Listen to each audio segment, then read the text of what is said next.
Dis 'n app wat sorg dat jy alles wat jy in Suid-Afrika soek op jou vingerpunte kry.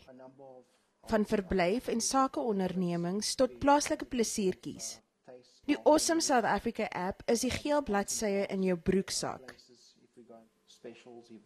Dit wil klein sakeondernemings 'n noodsaaklike hupstoot gee en ook plaaslike toerisme bemark. Die 4 maande oue app is die skepping van entrepreneur Brandon Wilson. Sedert die bekendstelling is dit al byna 10,000 keer afgelaai. Dit kan gratis afgelaai word in teiken klein besighede. Maybe there's a sandboarding experience just down at the West Coast that we don't know of, and here you see it on the app, and you get to dial in their phone and book a great experience and so forth. So yeah, it's basically connecting users directly to the business. It's a business to consumer model as such.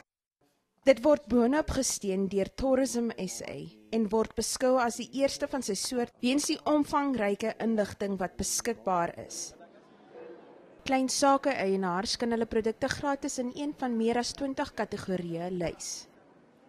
Dit sluit vervoer, restaurante en toeriste aantreklikhede in. Maar as jy advertensies wil plaas, kos dit jou jaarliks R1,900.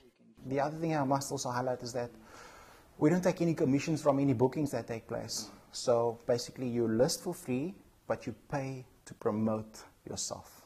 That's it. Awesome South Africa is aflaaibaar vir iPhone en Android gebruikers.